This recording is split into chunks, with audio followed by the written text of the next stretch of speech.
무더웠던 여름철도 이제 가고 선선한 가을이 다가오고 있습니다. 계절이 바뀔 때마다 지난날의 그 계절이 아니고 이제 얼마 남지 않은 시간이라고 여러분이 생각하시면서 하루하루를 잘 보내기를 주님의 이름으로 부탁드립니다. 어떤 분이 친구에게 연락을 받았어요. 왜냐하면 아버님이 돌아가셨다고. 그래서 이제 친구가 살고 있는 낙동강 그 섬으로 들어가게 되어지는데, 지금은 지금도 마찬가지지만 예전에는 이제 배를 타고서 이제 그 섬으로 이제 들어가게 됐어요. 그래서 친구 아버지 장례를 치르기 위해서 이 낙동강 자그마한 섬 안으로 들어갔는데, 들어가서 이제 지난날 아버지가 살았던 일, 자기가 자라왔던 일들을 이야기를 하면서 우리가 일반적으로 잔치집에도 술이 빠지지 않고 또 이 상갓집에도 술이 빠지지 않잖아요. 예, 술을 잔뜩 마시고 난 다음에 이제 조문을 다 끝내고 이제 친구가 이제 돌아가는 길이 무슨 저녁이 어두워져서 배를 타고 이제 노를 열심히 저었어요. 여기 여차 그러면서 밤새 그냥 노를 저어서 아침에 이렇게 눈을 떠보니까 그 자리에 있는 거예요. 왜 그런가 하고 왔더니 그 배에 붙잡아 매놨던 줄을 끊지를 않고, 크르지를 않고 그냥 열심히 노만 든 거예요. 이 이야기는 무슨 이야기냐면, 우리가 신앙이라고 하는 신앙의 배를 타고 가는데 세상 줄을 그냥 붙잡아 매놓고 아무리 노를 저어도 이게 가지를 않는 거예요. 오늘날 많은 사람들이 열심히 노를 저어요. 신앙생활 한다고 주일날 예배도 드리고 이것도 하고 저것도 하는데 세상 줄을 그냥 붙잡아 매놓고 거기서 노를 치면 아무리 노를 저어도 갈 수가 없어요. 무슨 얘기냐면, 하나님의 말씀을 정확하게 알지 못하고 그저 교회만 다니면 된다고 생각하는 경우가 너무나 많아요. 예를 들면 예수님께서 베드로에게 이렇게 이야기를 합니다. 바요나 시몬아, 내가 복이 있다. 이를 알게 하니는 내가 아니고 성령님이다. 그러면서 이제 내가 너에게 천국의 열쇠를 주겠다. 이렇게 이야기를 합니다. 그러면 그 말을 들은 많은 사람들이 천국의 열쇠? 그리고 무슨 생각을 하느냐면, 옛날에는 열쇠를 이렇게 치고서는 쇳대라고 그러잖아요. 이 뒤에서 이렇게, 지금도 마찬가지거든요. 뒤에서 열거나 아니면 옆에서 이렇게 찔러갖고 열어요. 그런데 지금은 시대가 바뀌어가지고 이렇게 전자식으로다가 이렇게 문을 열거나, 요새는 또 상체 리듬을 통해서 얼굴을 댄다든지 손을 댄다든지 하면은 문이 열려요. 그러니까 사람들이 열쇠 그러면 옛날에는 이렇게 열었고 그 다음에는 이렇게 눌렀고 지금은 이렇게 손이나 얼굴을 갖다 대고 여는 그런 열쇠로 생각하는 거예요. 근데 성경에서 열쇠라고 하는 말의 개념은 뭐냐면, 네가 예수 그리스도를 어떻게 신앙 고백하느냐, 그게 열쇠예요. 그러니까 베드로에게 내가 너에게 천국 열쇠를 준다고 하는 말은 베드로가 한 신앙 고백을 두고 한 말이에요. 주는 그리스도시요 살아계신 하나님의 아들이란 말은 예수님은 구약의 메시아로 그리고 신약의 우리의 구세주로 오셨습니다라고 하는 그 말을 그냥 성경에서는 천국 열쇠라고 표현하는 거예요. 왜 이야기를 하냐면, 성경에서 말하고 있는 바 그 말씀의 뜻을 모르고 그저 노만 저으면 예배만 드리면 무조건 다 갈 것처럼 생각하지만, 교회만 다니면 다 천국 갈 것처럼 생각하지만, 세상 줄이 붙잡혀 있으면, 세상에 묶여 있으면 하나님의 말씀에 대한 신앙 고백을 제대로 할 수 없다면 그 사람은 하나님 나라에 들어갈 수가 없는 거예요. 이번 주 9월달 우리 달력에도 보면 네가 믿으면 하나님의 영광을 보리라 그랬더니, 이 믿음이라고 하는 말이 무슨 말인지를 잘 몰라요. 그러니까 믿는다는 말은 그냥 무조건 믿는 게 아니고, 그 믿음조차도 뭐냐면 네가 올바른 신앙 고백을 하면 하나님이 그 고백을 통해서 영광을 받으신다는 말이에요. 그러니까 죄송합니다만 눈이 있어도 못 본다고 하는 말이 그런 거예요. 여러분이 지금까지 신앙생활에 해온 세월이 얼만데요? 믿음이 뭐냐고 물으신다면 그냥 믿는 거 아니야? 열쇠가 뭐냐고 묻는다는 거 아니야? 그게 아니고 성경에서 말하고자 하는 바는 뭐냐면 네가 예수를 똑바로 신앙 고백을 할 때 열쇠라고도 표현을 하고 믿음이라고도 표현을 하는 거예요. 근데 그런 것들을 다 그냥 모른 채 노만 저으면 내가 원하는 집에 갈 거라고 생각하지만 세상줄 아직도 하나님의 말씀을 깨닫는 눈이 없고 귀가 없고 생각이 없어서 하나님 나라와는 관계가 없는 삶을 살게 된다. 왜 그 말을 하느냐면 오늘 10절에 보면 이렇게 말합니다. 이에 예수께서 이르시되 무서워하지 말라. 가서 내 형제들에게로 갈릴리로 가라 하라. 거기서 나를 보리라 하시니. 이 말은 예수님이 갈릴리로 갈 거니까 제자들 보고 그리로 오라고. 갈릴리가 뭐냐면 이스라엘 지역에 있는 호수 이름이에요. 거기로 오라고 하는 것처럼 그냥 교회 가면 천국 갈 것처럼 생각하는데 실상은 여기 이 사건은 뭐냐면 예수님이 이 땅에 계시면서 3년 6개월 복음을 전했잖아요. 이 복음을 전하는 후에 제자들은 생각하기에 야 예수님을 3년 6개월 동안 떠받쳤으니까 예수님이 예루살렘에 올라가서 왕이 되는 날 나도 장관 하나 해먹을 수 있겠다고 생각했는데 자기들의 생각과는 상관없이 뭐예요? 예수님이 십자가에 못 박혀 죽으신 거예요. 그러니까 제자들은 황당했죠. 내가 생각했던 내가 이렇게 믿으면 천국 갈 줄 알았는데 내가 이렇게 믿으면 세상에서 뭔가 잘 먹고 잘 살 줄 알았는데 내 생각과는 상관없는 일들이 벌어진 거죠. 근데 주님께서 죽었다가 3일 만에 부활하시면서 그 예수님의 그 죽으심을 보기 위해서 갔던 두 여인 마리아가 등장하는데요. 그들에게 예수님이 그렇게 말합니다. 야, 너희들이 내 제자를 만나거든 갈릴리로 오라고 해라. 근데 우리 성경에는 그냥 갈릴리라고만 써 있어요. 근데 헬라어 성경에는 정관사가 붙어 있는 갈릴리야. 이 정관사가 붙어 있다는 말은 뭐냐면 예수님도 알고 너도 알고 나도 아는 모두 다가 다 아는 갈릴리인데 그 갈릴리로 왜 오라고 했을까? 제자들은 그 말 뜻을 못 알아듣는 거예요. 그러니까 여러분들에게 제가 앞서 말했잖아요. 예수님께서 너희에게 키를 주겠다 그랬더니 그 키가 이렇게 여는 열쇠냐 아니면 이렇게 눌러서 보는 열쇠냐 아니면 생체 인식을 통해서 여는 열쇠냐 그러고 앉아있으면 안 된다는 거예요. 그분이 열쇠를 준다고 할 때는 네가 예수님을 어떻게 고백하느냐 어떤 마음으로 주님을 예배하느냐 그걸 총체적으로 열쇠라. 다른 말로 말하면 피스티오는 뭐냐면 동사예요. 내가 믿다. 피스티스 형용사야. 내가 올바르게 믿는데 어떻게 믿느냐면 성경에 기록되어진 말씀을 따라서 믿는데 그 성경에 기록되어진 말씀은 뭐냐? 내가 신앙적 고백하는 것을 성경에서는 믿음이라고 표현을 해요. 그러니까 믿음이 좋다고 하는 권사님, 목사님, 장로님 다 만나서 서로 이야기를 해보면 그 사람의 믿음이 어떤지를 어떻게 아느냐. 그 사람의 입술에 나온 고백.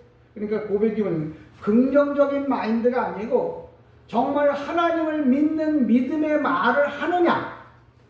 그걸 보고 주님은 이 사람은 믿음이 있는 사람이고 이 사람은 천국 갈 사람이고 이 사람은 하나님이 사랑하는 사람이라는 것을 알 수 있다는 말을 합니다. 키집에 가보면 키가 종류가 꽤 많아요. 근데 내 집에 들어갈 키는 한 개밖에 없는 거죠. 천국 가는 것도 마찬가지. 주님을 올바로 알고 올바로 고백하는 사람에게 하나님이 천국의 문을 열어줄 키를 주는 거지. 신앙 고백을 주시는 거지. 아무 키나 비슷하다고 갖고 가서 그 키 가지고 천국의 문을 여는 것은 아니라는 거예요. 교회가 장로교회, 감리교회, 성결교회, 순복음교회, 큰 교회, 작은 교회, 중간교회 많아. 근데 천국에 들어갈 수 있는 키를 갖고 있는 교회가 몇 명이냐고 얼마나 되느냐고 묻는다면 교회와 상관없이 그 사람이 어떤 신앙 고백을 하느냐, 성경에서 말하는 대로 주는 그리스도시요 살아계신 하나님의 아들이 되십니다. 주는 나의 구원자가 되시며 나의 죄를 사하는 사함을 줄 수 있는 바로 하나님의 아들이 되십니다 라는 성경에 기록되어진 말씀을 고백하는 그 사람이 바로 뭐예요? 천국의 키를 가졌다, 이렇게 성경에서 말하는 거예요. 그러니까 가톨릭에서 천국의 키를 베드로가 받았다고, 그래서 베드로 위에다가 로마 교황청에 이 로마 교황청을 짓는다고 해서 천국 가는 게 아니고, 베드로가 한 고백을 따라서 하는 사람, 그러니까 꼭 가톨릭뿐만 아니라 큰 교회나 작은 교회나 상관없이 주님이 그리스도시요 살아계신 하나님이라는 고백을 하는 사람에게는 천국에 들어갈 자격을 주겠다, 이렇게 말합니다. 오늘 본문에도 보면 갈릴리로 가라고 하는데 그냥 갈릴리가 아니고 정관사가 붙어 있는 그 갈릴리예요. 왜 그 갈릴리를 자꾸 이야기를 하냐면, 갈릴리라고 하는 말을 우리가 잘 아는 대로 원형 또는 이 굴러가다, 뭐 이렇게 나름대로 뜻이 있어요. 근데 그 앞에 보면 뭐라고 설명을 하냐면, 갈릴리 앞에 성경에서는 뭐라고 설명을 하냐면 게데스라고 하는, 게데스 갈릴리야, 히브리로 말하면 게데스 갈릴리라고 부르는데, 이 게데스라고 하는 말은 뭐냐면 거룩하다 그런 뜻이에요. 거룩한 갈릴리, 정관사가 붙어 있는 갈릴리라고 하는 말은 주님이 그 갈릴리에서 보자고 하는 말은 지금 이스라엘 땅에 있는 그 갈릴리가 아니고 그 갈릴리 앞에 정관사가 붙었어. 근데 어떤 거 정관사냐면 이 게데스라고 하는 게데스 갈릴리. 뭐냐면 거룩한 갈릴리란 말은 다른 말로 말하면 천국을 말하는 거예요. 이 주님께서 너 갈릴리에서 만나자 그랬더니 유대 땅 그 갈릴리 거기서 만나자고 하는 줄 알고 많은 사람들이 글로 갔단 말이에요. 근데 성경에서 주님이 그 갈릴리라고 하는 말은 뭐냐면 영적으로 말하면 천국에서 보자는 얘기예요. 그러니까 여러분이 성경을 읽어놓고도 갈릴리에서 보겠다고 다 갈릴리로 가고, 주님이 감람산에 온다 그러니까 다 힘어지고 뭐야 감람산으로 쫓아 올라가는, 왜? 성경의 말씀, 키라는 게 뭐냐면 정확하게 맞는 거잖아요. 키라는 게 뭐냐면 정확하게 맞는 것을 키라고 그래요. 아무거나 그냥 키라고 말하지만 키는 아니에요. 그러니까 우리 집의 키는 뭐예요? 내 얼굴이에요. 우리 집 식구들의 얼굴이야. 그 얼굴을 갖다 대야 그 문이 열리는 것처럼 천국의 문도 뭐냐면 성경의 신앙적 고백을 똑바로 하는 사람들에게 천국의 문이 열리고, 오늘도 그 갈릴리라고 하는 말은 그냥 지형적인 갈릴리가 아니라 거룩한, 해석하면 거룩한 원형, 거룩한 땅, 정의로운 땅이야. 그 얘기는 무슨 얘기냐면 하나님 나라를 그 갈릴리로 성경에서 표현하는 거예요. 이게 제자들 보고 너희들을 갈릴리에서 보자 이렇게 말하니까 그 자기들이 그 고기 잡던 옛날에 거기서 먹고 살던 그런 갈릴리를 말하는 게 아니고 하나님의 나라, 정말 천국이 그곳에 있다는 것을, 천국이 있다는 것을 주님은 뭐냐면 그 갈릴리에서 보자 이렇게 표현을 하는 거예요. 그러니까 여러분들의 신앙이 그냥 갈릴리, 정관사가 없는 갈릴리가 아니고 정관사가 있는 갈릴리, 바로 뭐냐면 게데스 갈릴리라고 하는 말은 거룩한 땅, 하나님이 정해놓은 땅, 바로 그 땅, 그걸 그 갈릴리라 이렇게 표현을 하는 거예요. 그러니까 여러분들이 예수를 믿는다고 해도 아무데나 갔다고 해서 아무렇게나 믿는다고 해서 갈릴리가 아니라는 거예요. 그러니까 그 앞에 정관사가 있어야 돼. 주님이 계신 바로 그 교회, 주님이 계신 바로 그 신앙, 주님이 함께하는 그 믿음, 거기가 바로 뭐냐면 성경에서 말하는 그 갈릴리라는 말을 하는 거예요. 그러니까 똑같이 갈릴리를 이야기를 한다고 해도 갈릴리가 어떤 갈릴리인지를 정확하게 알아야 하는 거예요. 우리가 이 땅에 살면서도 보면 그 갈릴리는 어떤 갈릴리냐 성경에서 너무나 잘 나와요. 뭐라고 말하냐면 예수님께서 빌립도 그런 얘기를 해요. 나사렛에서 무슨 선한 게 나겠냐? 이 말은 나다나엘이 한 말인데 나사렛이라고 하는 말은 그 전체적으로 갈릴리라고 하는 그 지역이 세 개의 어떤 이스라엘의 그 12지파들이 나눠준 후에 세 개의 지파가 이렇게 연결되어 있는 지역이에요. 그리고 그걸 그냥 갈릴리, 이방의 갈릴리어라고 이렇게 표현을 해요. 이방의 갈릴리라고 하는 말은 뭐냐면 갈릴리와 이렇게 관계되어 붙어 있는 땅. 예를 들면 우리가 유한대학교가 도계잖아요. 부천과 서울의 도계, 부천과 서울의 경기도의 그 선이 바로 붙어 있잖아요. 그처럼 갈릴리는 뭐냐면 세 개의 이 12지파 중 세 개의 지파가 붙어 있는 그 땅이거든, 바다거든, 호수거든요. 근데 그걸 보통 전체적으로 이방의 갈릴리어라고 이렇게 표현을 해요. 근데 그 이방의 갈릴리, 바로 거기는 뭐냐면 주님이 나셨던 곳, 또 예수님의 제자들이 태어난 곳, 또 예수님의 역사, 죽었던 그 백부장의 이 하인이 났던 곳, 나사로 죽어가지고 사흘 만에 부활했던 곳, 이런 땅들이 다 뭐냐면 갈릴리 지역이에요. 그러니까 제가 이렇게 갈릴리를 설명하는 게 뭐냐면 성경에서 갈릴리로 간다는 말은 하나님의 역사가 일어난, 하나님의 능력이 나타나고 구원의 역사가 나타난 바로 거기가 어디냐면 갈릴리라는 말을 하는 거예요. 근데 많은 사람들은 그냥 갈릴리가, 세상 사람들은 그래요. 베나닷은 이 갈릴리를 띄워줬더니 저 못 쓸 땅, 버려서 쓸모없는 땅이라고 얘기했어요. 그 얘기 뭐냐면 우리가 신앙생활이라고 하는, 믿음이라고 하는 이런 신앙적 공동체가 세상 사람들에게는 뭐예요?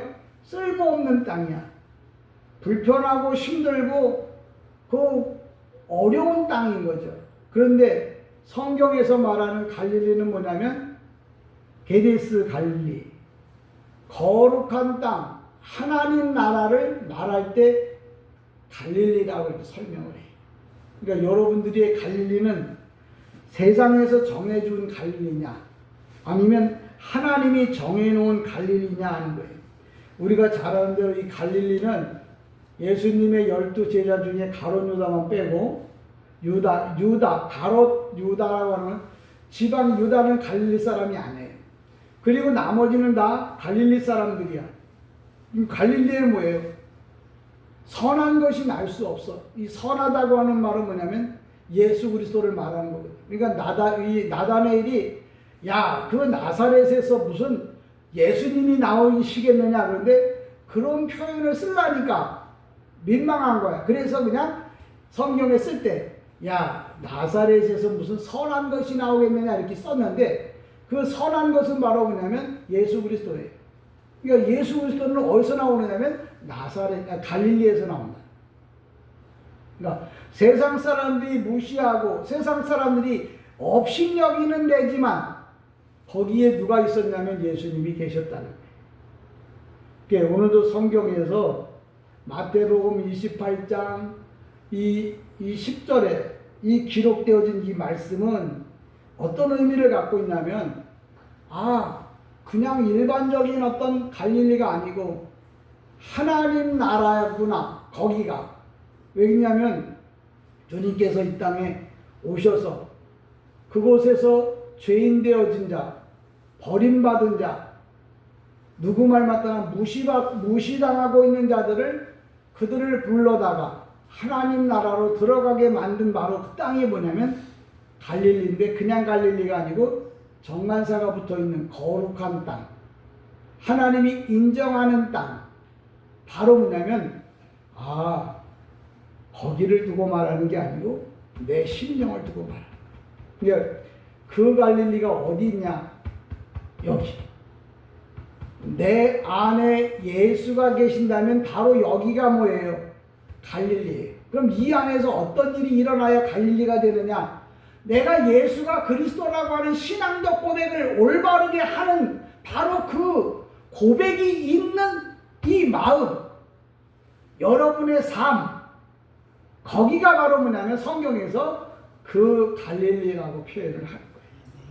그러니까 여러분들이 예수를 믿는다고 하는데 여러분의 마음에 신앙적 고백이 일어나지 않는다면, 그래서 만나서 대화를 나눠봐요.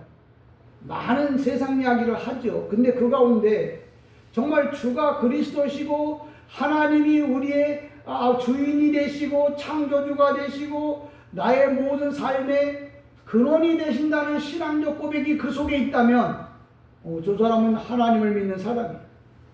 근데 하루 종일 만나서 얘기하는데 예수가 없어. 주님께 영광 돌릴 말들이 없어. 그럼 그 사람은 지금 갈릴리에 사는 게 아니에요. 그러니까 오늘도 신앙생활하면서 예배를 드리러 와서 내가 무엇을 듣고 보고 은혜를 받아야 하느냐 하면 지금 내가 하고 있는 이 자세가, 고백이 성경에서 말하는 것하고 맞나 안 맞나? 안 맞으면 고쳐야 돼.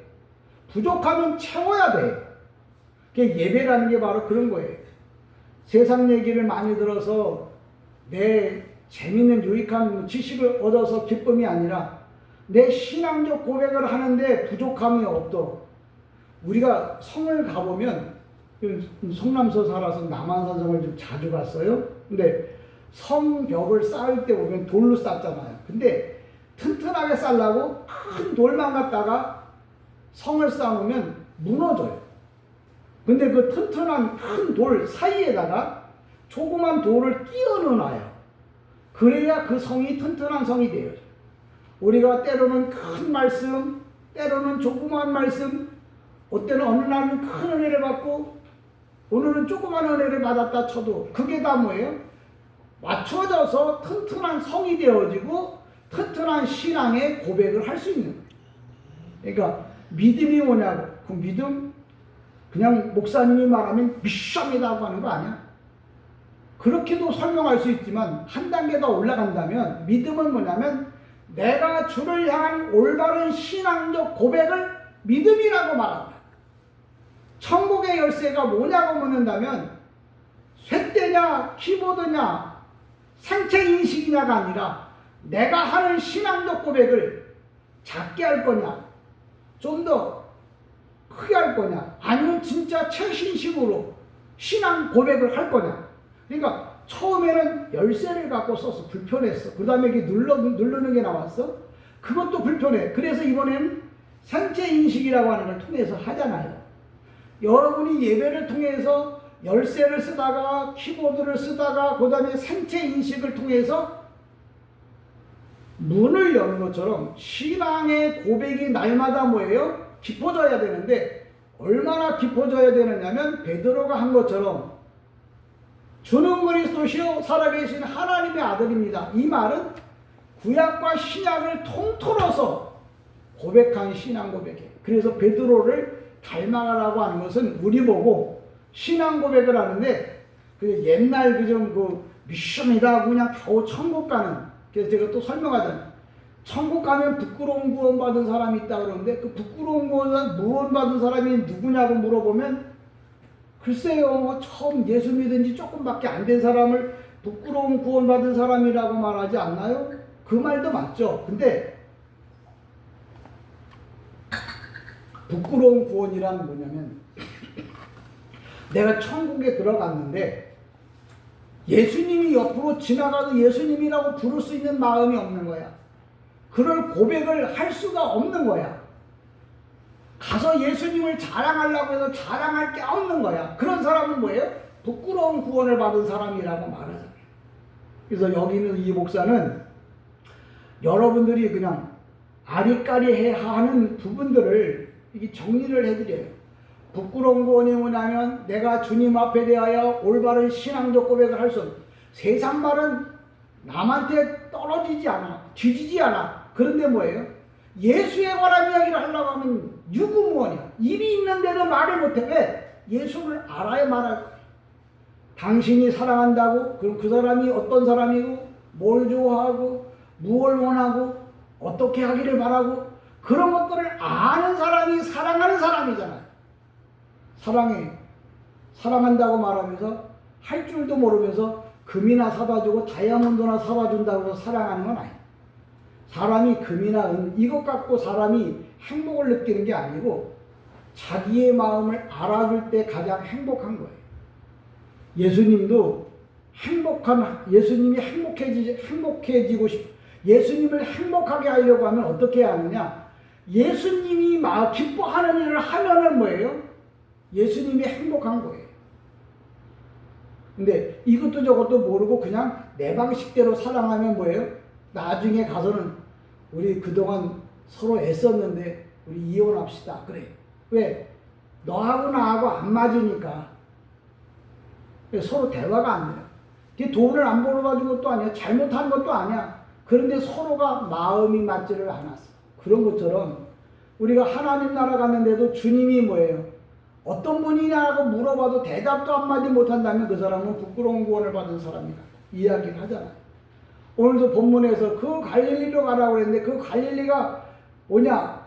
올바른 신앙적 고백을 하는 바로 하나님의 나라. 거기가 뭐예요? 갈릴리라는 거예요. 성경에서 이야기를 합니다. 하여튼 여러분에게 성경에서 말하는 대로 갈릴리는 뭐냐면 우리가 잘 아는 대로 물이 그 포도주를 이제 잔치를 열었는데 포도주가 모자랐어. 그 모자란 그 포도주를 이제 어떻게 했느냐면 예수님께서 가나에 가셔서 그 포도주 그 항아리, 물 항아리에다 물을 가득 채워놓고 그 가득 채워진 항아리에 뭐예요? 물이 포도주가 되게 하는 변화하는 역사가 가나안의 그 혼인잔치인데 그 지역이 다 뭐예요? 갈릴리. 그러니까 갈릴리라는 게 바로 뭐냐면 지형적으로 설명을 하는 게 아니라 예수가 계신 그곳은 다 뭐예요? 성경에서 그 갈릴리라고 표현을 한다는 거예요. 그러니까 내가 예배를 드려. 근데 교회 안에서만 예수님이 계신다면 여기서만 예배를 드려야겠지. 근데 내가 사는 삶 속에 예수가 계셔. 그럼 거기도 뭐예요? 갈릴리인 거예요. 그러니까 오늘도 그 갈릴리로 가라. 그 갈릴리가 그냥 갈릴리가 아니고 예수가 계셔서 여기 성경에 물이 변해서 포도주가 되는 것, 또 뭐예요? 아무 쓸모도 없던 예수님의 제자들, 고기나 잡아먹고 세상 속에서 살던 사람들이 하나님의 사나로 거듭난, 하나님의 백성으로 거듭난 곳이 바로 갈릴리. 뿐만 아니라 죽었던 나사로가 3일 만에 부활한 것도 바로 뭐예요? 갈릴리예요. 그러니까 이런저런 이야기를 쭉 설명해 봐도 문제는 뭐냐? 예수가 계신 곳이 바로 뭐예요? 그 갈릴리라는 말을 성경에서 하고 있어요. 그러니까 오늘도 여러분이 그러면 무슨 은혜를 받아야 되느냐? 내가 살고 있는 곳 우리 집, 내가 일하고 있는 내 직장, 내가 가고 있는 그곳이 다 뭐예요? 갈릴리가 돼야 하는데 그 갈릴리가 뭐냐면 예수님이 돌아다니시면서 뭐냐면 복음을 전했던 것이에요. 그러니까 여러분과 제가 오늘도 갈릴리를 만들기 위해서 어떻게 해야 하느냐? 예수 복음을 전하는 것이 바로 뭐냐면 갈릴리를 만드는 방법이라는 것을 성경이 이야기를 하고 있습니다. 우리가 성경에 보면 그 갈릴리 바다에서 153종류의 물고기가 잡혔어요. 근데 그 히브리어에 보면 숫자가 나오는데 예를 들면 이런 거예요. 그 갈릴리를 다른 말로 표현하면 히브리 말로 말하면 벤 엘로힘 이렇게 말해요. 벤 엘로힘. 벤 엘로힘, 벤은 뭐냐면 아들이란 말이고 엘로힘은 여호와란 말인데 하나님이란 말인데 이걸 붙여서 해석하면 하나님의 아들들을 벤 엘로힘이라고 불러요. 히브리 말로. 근데 그 벤 엘로힘을 숫자적으로 이렇게 풀이하면 153이 나와요. 그러니까 153이란 말은 물고기를 잡아먹는 물고기의 수가 153이 아니고 전 세계에 뻗어 있는, 전 세계에 살고 있는 하나님의 사람들을 가르쳐서 153이라는 숫자를 표현한 거예요. 그러니까 우리나라의 153이 아니고 히브리어로 말하면 벤 엘로힘 그래갖고 벤 비읍이 여기 보면 비읍이 뭐냐면 돌, 그 다음에 눈이 50 이게 숫자가 있어요. 그 숫자를 다 더해보면 더하기를 해보면 153 그걸 히브리 말로 벤 엘로힘 그 말을 해석하면 하나님의 아들들을 153이라고 표현하는 거예요. 그러니까 제자들이 고기 그물을 던져서 153마리를 잡았다니까 고기 많이 잡았다는 말이 아니고 하나님의 아들들을 뭐예요? 구원해냈다. 그걸 우리 수로 말하면 1 더하기 5 더하기 3 그러면 9가 되잖아요. 그러니까 153이란 뭐냐면 갈릴리 바다에서 잡아낸 고기의 숫자지만 그건 전 세계에 흩어져 있던 하나님의 아들들을 구원해낸 끌어내는 바다는 뭐냐면 죽음이에요. 계시록에 보면 바다를 죽음으로 표현하는데 그 죽음 속에 있는 고기들을 뭐예요? 하나님의 말씀의 그물로 뭐예요? 끌어낸 사건을 성경에서는 153마리를 잡았다 이렇게 표현해요. 그러니까 성경에서 말하고 있는 바대로 갈릴리에 죽어져 가는 사람들, 다른 말로 말하면 세상에 죽어져 가고 있는 영혼들을 다 뭐예요? 말씀으로 그들을 끌어내서 하나님의 나라에 들어가도록 해주는 역할을 오늘도 제자들이 하고 있고 그 제자들이 하고 있는 이야기를 우리에게 들려주는 이유는 나보고 제자가 돼서 갈릴리 바다에 가서 153명의 3마리의 고기를 끌어내라고 오늘도 여러분에게 소명, 어떤 사람은 소명이 사명인지 소명이 먼저인지 사명인지 모르는데 하나님이 나를 부를 때는 소명이라고 해요. 하나님이 나를 불러놓고 그 부름에 내가 무슨 일을 해야겠다고 생각나는 게 사명이야. 그러니까 여러분은 하나님이 불렀어, 여러분을. 나를 왜 진솔교회 성도로 불렀을까? 하나님이 내게 왜 이 말을 들려줄까? 이 말을 들려주는 그 이유가 뭘까? 그걸 깨닫는 게 사명이에요. 오늘도 저와 여러분에게 오늘도 갈릴리에 대해 관한 이야기를 계속 하는 이유가 오늘도 하나님의 말씀을 올바로 우리가 알아들어야 하나님의 뜻을 깨달을 수 있다. 성령의 인도를 올바로 받지 않으면 하나님의 말씀을 알아들을 수가 없다는 이야기랍니다. 오늘도 저와 여러분이 이 땅에 사는 동안에 내가 정말 갈릴리에 있어야지 다른 데 있으면 안 돼. 갈릴리 그 지역에 있어야 된다는 말이 아니라 내 마음에 예수가 항상 있어야 돼. 그래서 그냥 갈릴리는 뭐예요? 주님과 상관없는 갈릴리예요. 정관사가 붙어 있는 갈릴리래야 주님과 관계 있는 거예요. 내가 이 땅에서 사는 동안 예수와 관계 없으면 이 땅의 삶은 뭐예요? 그저 한낱 먹고 살기 위한 삶의 현장일 뿐이에요. 근데 예수와 관계가 있는 삶을 산다면 바로 거기가 그 갈릴리. 우리가 잘 아는 대로 히브리어로 말하면 앞서 얘기한 대로 게데스 갈릴리가 돼요. 저 여러분이 오늘도 이왕에 놀 거면 게데스 갈릴리, 정관사가 붙어 있는 갈릴리, 주님과 동행하는 그 삶을 사는 삶의 현장이 여러분의 삶이 되기를 주님의 이름으로 간절히 축복합니다. 아멘. 기도합니다.